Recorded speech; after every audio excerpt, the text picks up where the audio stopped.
gamers, this is Liz Davidson from Beyond Solitaire, and I'm here with Mitch Reed from No Dice, No Glory. How you doing, Mitch? I'm doing great, Liz. How are you doing today? I'm doing great because we are here to introduce Will Thompson. He's a Cherokee Nation citizen and designer of Winter Rabbit, which is one of the finalists for the Zenobia Award this year. How you doing, Will? I'm doing good. Excited to be here. So let's just start with the basics. Tell us about your game. Tell us about Winter Rabbit. Okay, yeah, Winter Rabbit is I'm calling a hidden worker placement game. Ooh. So it is it is set in the world of Cherokee fables. So Rabbit in this sort of universe is the trickster character. He is in this story trying to sort of confuse everyone and mess everyone up while we are preparing the village for winter. So we're all trying to semi-cooperatively work together to prepare our village for the upcoming winter, while Rabbit just sort of disrupts everyone's work and tries to just generally be lazy and take everything for himself. So in this game, we are drawing the majority of our villager tokens from a bag. These are two-sided tokens, so one side is hidden and the other side belongs to one of the players or the rabbit.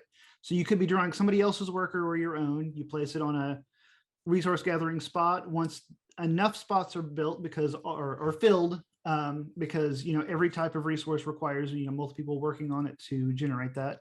You flip them up, everybody gets the resource based on their token, and if it's a rabbit, then Rabbit steals all those, but then you'll have a chance to steal those back from Rabbit later if you want. And so all of the resource gathering requires you to sort of work together with other people, but also sort of just make sure you're placing things in the places that are optimal for you. From there, we're basically spending these resources to fulfill provision cards to prepare the village for winter. We're also completing story cards that give us new rules and change the rules of the game, and laying down tiles in our own sort of personal village boards that sort of build your engine and enhance what you're doing. So I really tried to take sort of something like a Euro game and turn it into the opposite of a Euro game. So turn it into an indigenous game. Oh, I like that. That's I like that too. Phrase. It's really good. Very punny. We like puns here. I do. So when you saw Zenobia came out, you started working on this. What was the big motivation personally for you to kind of share this game with the rest of the world? Right. So I've actually been working on this game for quite a while. And when Zenobia came along, I just kind of thought that this might be a good opportunity, a good way to get it out there and kind of share it, and to get me sort of a little bit more motivation to get it going and refined, with the deadline and stuff. But there are a lot of colonial themed board games out there. There's a lot of just sort of colonization stories in the board game space. And I wanted to do something that was different than that. I wanted to kind of point out how pervasive those are by making a game that is not that, by making a game that is based around indigenous values and indigenous ideas, and sort of just take that in a different direction. I wanted to make sure that a different type of story was getting told in the board game space. That's awesome. Absolutely. And what inspired you to make a game about the rabbit in particular? What's the emotional connection? Rabbits are cool. Well, they are, but Rabbit is cool. So Rabbit is very prominent in the Cherokee stories and a lot of our traditional stories. This character shows up probably more than anybody else, right?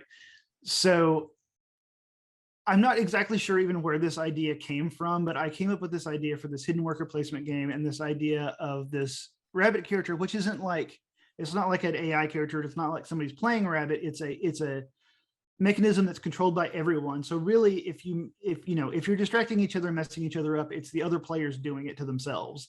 But I wanted to set a game in this world where in these particular stories, because the animal stories in Cherokee lore are very playful. They're kind of children's stories and fables and lighthearted, but they teach lessons and teach us how we're connected with the world around us. And it just seemed like a really good fit for this particular game and this particular idea that I was going to get across. I didn't want to do anything too serious. I didn't want to do anything that involved colonization or war. I wanted to do something that was sort of light and fun, but still got across some of these, important cultural points that I wanted to make. So as you were working on this game, what was the hardest thing? Was it getting the mechanics of the backstory correct? What gave you the biggest challenge? The biggest challenge, I think, well, a couple things. One is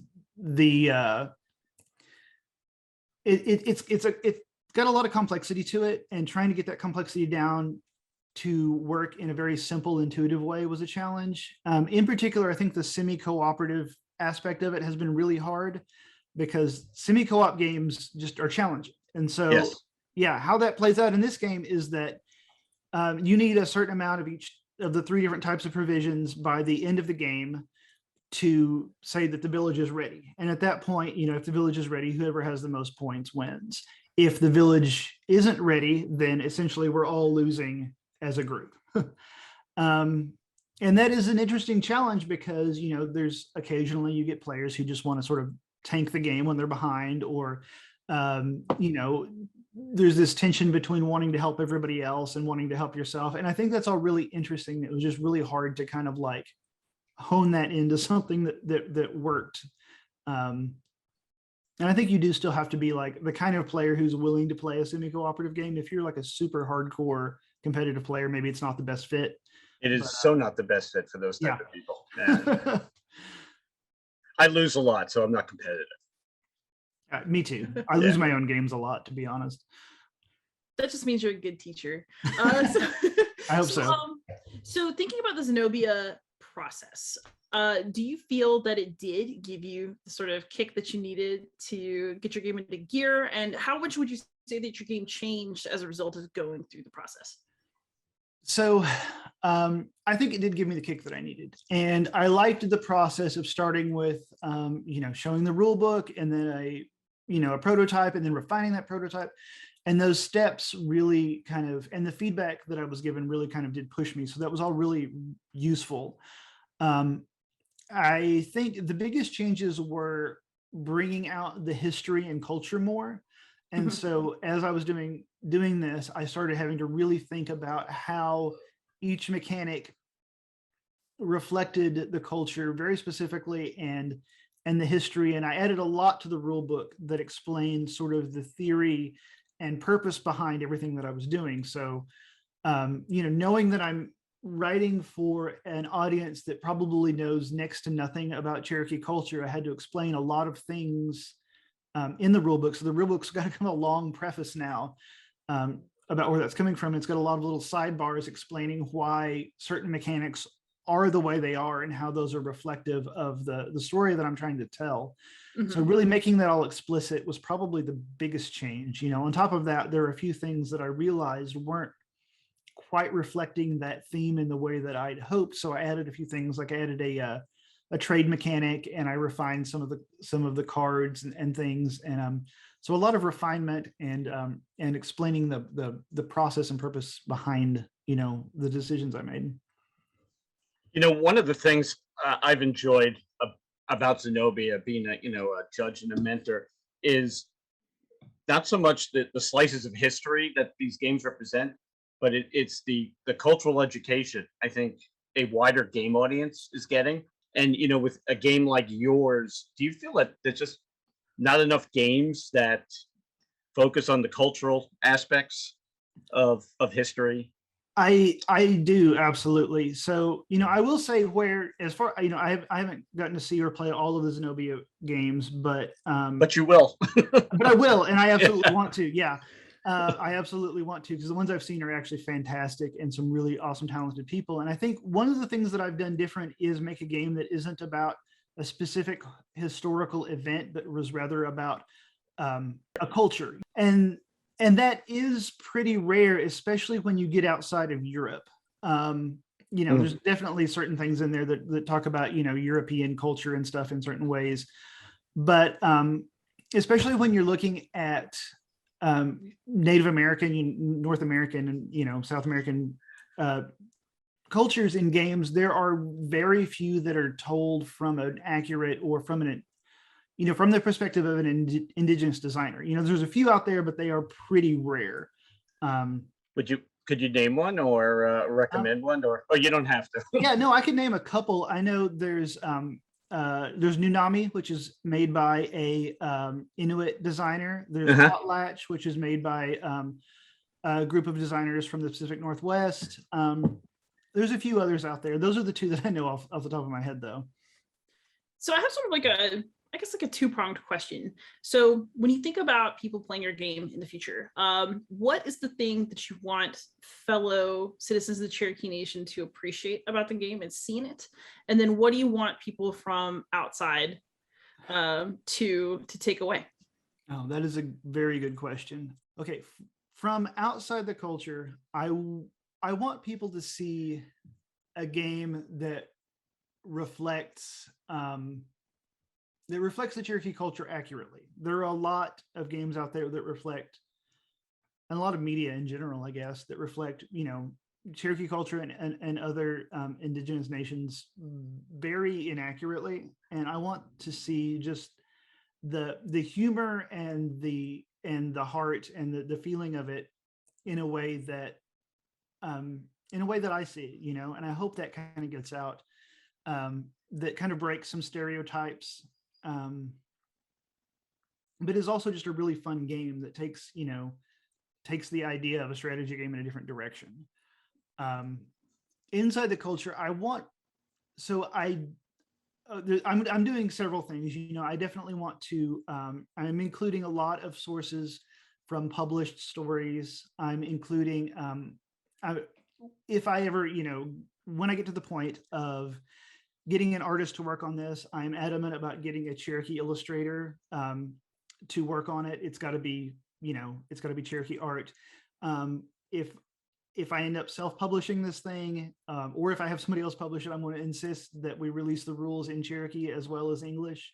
And I don't care if nobody ever reads those in Cherokee. I want it to be there. I want it to be known that, games don't have to be just, European. They can come from anybody, anybody within, within the Cherokee Nation could do this too, and show the stories that we have and the art and the culture, in this way that, makes people feel like they can do something similar, right? Yeah. That was an amazing answer to a very, very tough question. But I'll tell you, it kind of warmed me up here because, you could see the amount of pride you have is put into the game. And I think that to me is awesome. And then from working with so many folks in this process, I think when they put some of themselves, put a little of their personal intimacy into these games, they just turn out to be so much better. And I have to tell you, I really want to play this game now. Not that I want to, because, it's teaching me about something that I have to be honest, I wish I knew more about. And I'm almost embarrassed that I don't know very much about it. But yeah, that was awesome. So I actually have a question. So you're talking about bringing in all these stories. There are apparently very many published stories about Winter Rabbit. Do you have a favorite rabbit story? Do I have a favorite rabbit story? Oh man, there are a lot of good ones. Let me think. I think, okay, one of my favorites is the story of how Terrapin beat Rabbit in a race. So I think it's really fascinating that, there's of course, the tortoise and the hare that everyone's familiar with, and they have a very similar story from a completely different origin, right? And so in this story, tortoise, Terrapin, challenges Rabbit to a race, and Terrapin goes to all of his friends, his other Terrapin friends, who all look exactly like him, and he has them post up on the top of different hills, each of these different successive hills, and they'll hide there. And when Rabbit comes up the hill, they'll kind of pop out and just slowly run along, and Rabbit passes them. And each time, he just goes back into a full sprint because he thinks that the Terrapin's gotten ahead of him somehow. And by the end, he just passes out from exhaustion. and doesn't finish the race because he thinks that Terrapin keeps getting in front of him somehow. Wow. And so the Terrapin just, claims his victory and never tells anybody what happened. So he tricks the trickster. He tricks the trickster, Yeah. and that so rarely happens. Rabbit is the trickster, and he's pulling one over on everybody else so often. And this is the one of the few times that, it's pretty good. And in context of the other stories, seeing all of the things that happened to Terrapin, and how he lost his whistle to quail, and he lost his trophies to turkey, and his shell got cracked by wolf, but then he finally pulls one over on rabbit. So growing up, is the rabbit, as you grew up in the Cherokee Nation, you said that the rabbit is ubiquitous. Is it something that everybody within the Cherokee Nation will immediately see when they see winter rabbit? They'll say, aha, that guy must be from the Cherokee Nation. Yeah, I think so. I think so. I mean, it is, anybody that is familiar with the stories and the culture will be familiar with rabbit, Gistu in Cherokee. And the rabbit is a trickster figure. It's not just in the Cherokee culture either. A lot of the southeastern tribes share this, and the connection between southeastern Native Americans and the enslaved people that were brought over from Africa led to the Brer Rabbit stories. A lot of the Brer Rabbit stories grew straight out of the rabbit stories told by the Cherokee and the Creeks and the Choctaws and others. And then, of course, from there, Warner Brothers appropriated Brer Rabbit and turned it into Bugs Bunny. Some of the Bugs Bunny stories, if you look at some of those old Bugs Bunny cartoons, those are taken straight out of the stories told by the Cherokee and the other tribes. Really? Yeah. Wow. The Terrapin story I just told you, there's a Bugs Bunny cartoon about. Wow. But that same story is attested in some publications way before Warner Brothers ever existed. Wow. So are you planning to make more games after this experience? Absolutely. So I do have a little publishing company with a friend of mine. We're Absurdist Productions. We've published one game previously. It's a game about a Brazilian steakhouse called Churrascaria. I've got another game that's actually coming up on Kickstarter pretty soon. It's called Paleovet. It's about being a veterinarian for dinosaurs. Really? Yes. Liz, we're going to have him on our respective podcasts. Aside from this, these sound like interesting games. I'm happy to talk about them anytime. Yeah. And I've got some more ideas, both, indigenous themed and not indigenous themed coming up in the future. So I'm definitely making more games. This is my passion. I love doing it. And if I could get away with doing nothing else, I would. So what were the games when you were younger that just sucked you into this mess that we're in now, with a whole shelf here full of games, for crying out loud? So when I was a kid, I definitely played a lot of games with my parents. My mom taught me a lot of card games. We played Rummy and we played Hearts and Spades. My dad taught me how to play chess and Risk and Stratego and things like that. I got a little older and I played Hero Quest, and that blew me away because it's the first time I'd ever played a game where like the consequences of one game carried over into the next. And that just blew my mind as a kid, thinking about how, I do something in this game and I get this gear and I get to keep it for my next game, and then I got a little older and I played Magic the Gathering for a while, and that led into D&D, and then that led into everything else, and eventually I got into, the hobby game space, and, it just sort of snowballed from there. So it's always really something that I've done and loved doing. It's just sort of built, over time. Yeah.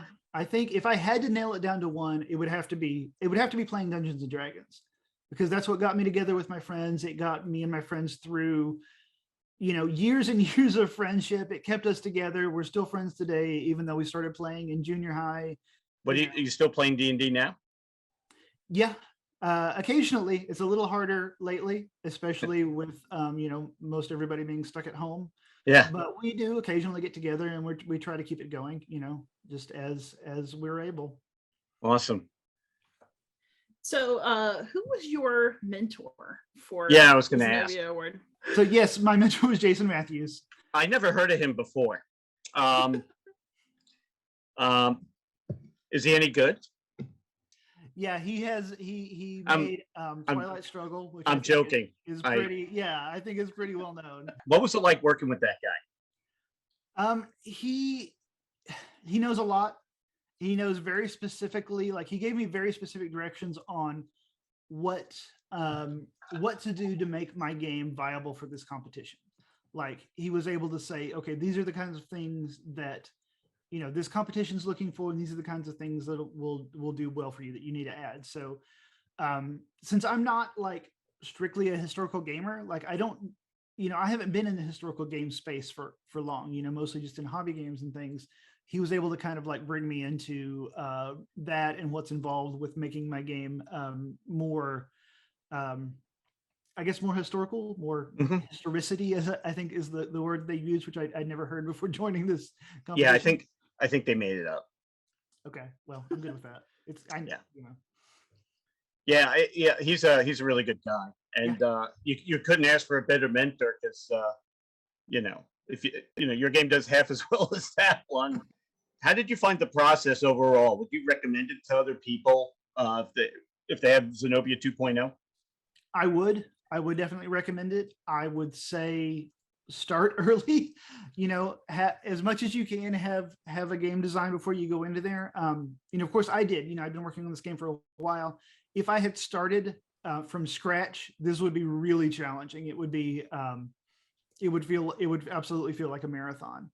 So come in with a good idea, with a good historical grounding, and get to work on it as soon as you can, even before the contest starts if you can, because you'll want to hammer through this stuff as fast as possible, because there's a lot to do in, it's been almost a year-long competition, but it still seems really, really fast for what's been involved. When did the announcement go out? In December, didn't it? I think so. Because Liz and I did the kickoff podcast, and that it seems like it was yesterday. Yeah, but it was a longer time ago than we think, but I think not long enough for people who are in a rush to design a game. So. Yeah, it's it's a lot of work, and I'll tell you. So we our first interview, we were let in on a secret that you guys in the final 8 have been talking to one another, and you're getting excited about one another's games. Out of all those games, which one are games that you're like, man, we have to play that game? So I will admit that I got into the meeting late and didn't see everybody's games. So there might be some others that I'm missing out on. And everything that I did see looks fantastic, and I really want to play all of them. That said, I think there are 2 that were really fascinating to me. One of them was the Molly House game, which just looks like a really cool, mechanically looks like a really cool game. Is a super unique theme, and I like that it's a semi-cooperative game also, and that looks really cool. Another one is I can't remember the actual name of the game, but it's the Machu Picchu game. But I love that it is a meta game of the history of Machu Picchu. Yeah. And I love that it's like a low-key like criticism of academia. And on top of that, it looks like a really fun, interesting experience. And I like how it's sort of set up where you can pick the goal you're going for, like partway through the game. Like you just kind of play for a while, then figure out which goal seems like it's the best, and then go down that road. So it looks really neat. Those are the 2 that I think I was the most excited about, but literally all of the ones I saw were really cool. And I really want to see the ones that I missed, because everybody's games look amazing. Do you think when this is over that you will advocate for other Indigenous game designers to put more games that represent the culture properly that are out there? Because you mentioned 2 games, and Winter Rabbit would be a third. There's millions of games out there. This is underrepresented. I wish there was more of it. How can Zenobia or even like advocacy try to get more of those designers to kind of tell their cultural story through games? Yeah, so when I started Winter Rabbit, I had a friend who was before I started, I had a friend who was getting her PhD at the University of Michigan, and she was up there working with a professor named Elizabeth LaPonce, who is a scholar of Indigenous studies and Indigenous media, and she's a game designer. And it had honestly never occurred to me before my friend introduced me to Dr. LaPonce that connecting my heritage with my game design would be even a thing, which sounds ridiculous to me now. Now it seems Doesn't so it? integrated in what it does, but like it had just never occurred to me. I'd been a gamer for so long and I'd sort of gotten used to the genres of game that existed. And so when I started looking into this space, I was kind of amazed that, there was just so much there that I started becoming aware of all of the colonial imperial tropes that existed in the board game space. I started becoming aware of all the ways that I could look at it differently through an indigenous lens. And it just sort of like woke me up to all these other new possibilities. And I really hope that we can help other people do the same. And I think just making more diverse people, and not just indigenous groups, but everybody from every diverse background, more comfortable in board game spaces, whether that's your local game cafe or your conventions or wherever, making everybody more comfortable and more welcome there will get more people into it, and as the industry becomes more diverse, hopefully that'll just snowball and it'll become even more diverse from there, and reaching out to more and more places, because game cafes they've been around not too long. They've been in Oklahoma even less time, and they've been in the small towns in Oklahoma for even less time than that. And at least, around here, that's where a lot of the indigenous folks live. They live in the smaller towns, so it's just taken a while for that to kind of trickle out into those areas. And I really do hope that that leads to more people being involved in the hobby, whether as players or designers or anything, Yeah. Absolutely. So first of all, I want to thank you so much for coming on here and spending this time with us. This has been awesome. And if people want to reach out to you, do you have a social media presence, or are you more of a man of mystery? So you can find us on Facebook. We are Absurdist Productions. On Twitter, it's at Absurdist Prod, which is not the best name, but that's all it would let us have. And we're on Instagram also at Absurdist Productions. And our website, absurdistproductions.com. So any of those places, we're on there. Message me, talk to us. Any questions you have, I would love to talk to anybody and everybody about games. So yeah. Fantastic. Thank you so much. And you can find me anywhere as Beyond Solitaire. You can find Mitch anywhere as No Dice, No Glory. Thank you so much for coming on, Will, and happy gaming, everybody.